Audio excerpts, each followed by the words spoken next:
foreign affairs correspondent at Politico, and Eugene Robinson, MS Now political analyst, Pulitzer Prize-winning columnist, and author of Freedom Lost, Freedom Won, A Personal History of America. Good morning, fellas. Thanks for joining us this Sunday morning. Anything going on? Eli, let's start with you because I bumped into you at the White House this week. You had some banger background quotes included in some of your reporting. Banger background quotes, yes. What is the thinking at the White House right now? About Iran. Well, Appropriate follow-up. Banger memes. open-ended questions are tough. Look, I think the president has been sort of all over the place, and I think the Post overnight with the threats, if they don't, open up the strait, we're going to blow their power plants to smithereens. The president's grappling with a lack of control. He started this conflict. He is not capable of ending it on his own. Iran has a say here. And I think, he's frustrated about not getting more help from European allies, which, we all know why that is.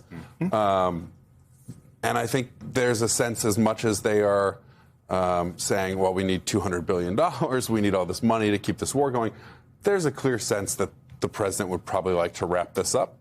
But that doesn't mean he can't escalate if he gets frustrated. And so I think there's a lot of uncertainty and incoherence in the strategy because that reflects an uncertainty about how to proceed and what he can actually do to bring about an outcome that he'll be happy with, a sort of clean ending to this war that he started. Eli, you, Ben, Jack, and Paul at Politico have this quote from Wednesday. A second senior White House official who is also closely involved in the video-making effort described it as a collegial, creative endeavor. Quote, "We're over here just grinding away on banger memes, dude," said one person, which is what Jackie was talking about. Eugene, OG Eugene, when you... The OG. When you... Right. OG. Yes, correct.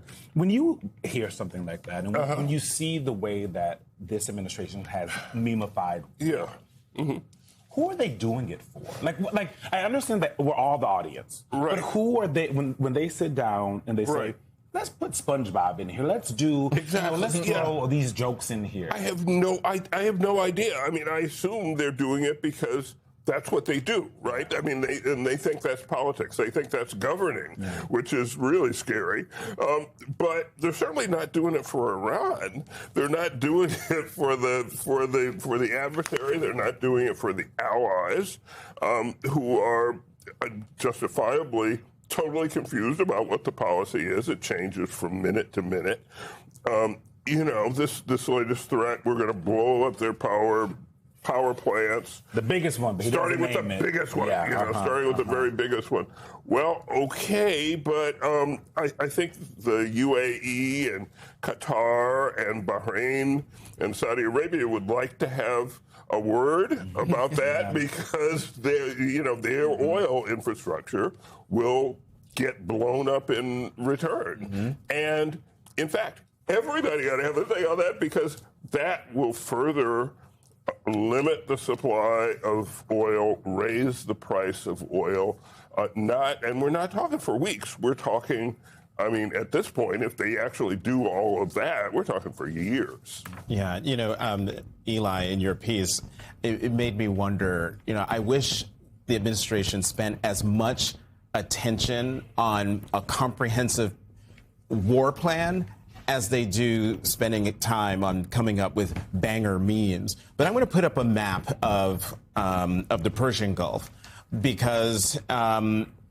was a story in Axios yesterday about Trump mulls risky Karg Island takeover to force Iran to open strait. Now, when you look at this map, you see it says there's Strait of Hormuz, right, dead center in your screen. Now look at Karg Island, which is in the upper left of the screen. I went and asked the Google, how far is Karg Island from the Strait of Hormuz? Yeah. It is about 300 miles. In order, and we talked to Director Brennan about this yesterday, in order to take over Karg Island, U.S. service members have to get through the Strait of Hormuz and then have to travel 300 miles to get to that island, which is about 15 to 20 nautical miles off the coast of Iran. Eli, in your reporting from the White House, has anyone said to you, or have you heard them talking about the danger of trying to accomplish taking over Kharg Island? Do they even care about the risks that they will be putting those American service members in if they do indeed go along with that plan? Well, the president's military advisors, and that's a different department than the Banger Meme department. So That's great. Thank God. Working on one thing, that's their job, and then People doing real at the work. Pentagon, there's people working on the war plans, and the people who have presented this to the president are going to tell him what the risks are. I think what we are seeing and what we've seen since this war started is that this is a president who, at a certain point is just going to give an order and go ahead with it, and he has acknowledged that casualties are a part of war. He's gone to dignified transfers. The White House will say, look, he's going to Dover when fallen servicemen and women come home. He takes it seriously. He takes it seriously, but is that informing? Is the difficulty or the risk of various operations ultimately a reason for him to pull back? I mean, I would say go back to the launch of this war in the first place. There are a lot of people who gamed this out and said it would play out exactly the way it's happening, be open-ended. Iran would have a response. Other allies in the region would get hit. And that did not deter him from going forward. So I think if he feels frustrated, cornered, doesn't have a move, it's not outside the realm of possibility that he would order a strike on Kharg Island, even though it's obviously very complicated. I spent some time yesterday sort of looking into this take Kharg Island possibility, and the consensus seemed to be among military experts that the U.S. wouldn't send warships into the Persian Gulf. That 300 miles, that's just too far. They're too vulnerable there. So they probably use helicopters and other transports to take, hundreds, if not more, of troops to, basically to Kharg Island to take it over. And I think the our military probably could accomplish that. Not without casualties, not without great pain. But the problem would be, then what do? Then you're sitting there in this island, away from any sort of reinforcements, way ahead of your supply lines. They'd have to be resupplied from, I guess, Kuwait is the nearest friendly place, and that's that's not an easy thing to do, and you're right next to the Iranian coastline where they're going to be taking pot shots at you, and they have just a range of options. So doesn't sound to me like a really promising prospect. It's almost like war is hard. Right? All I have to say is I hope he doesn't go through with that.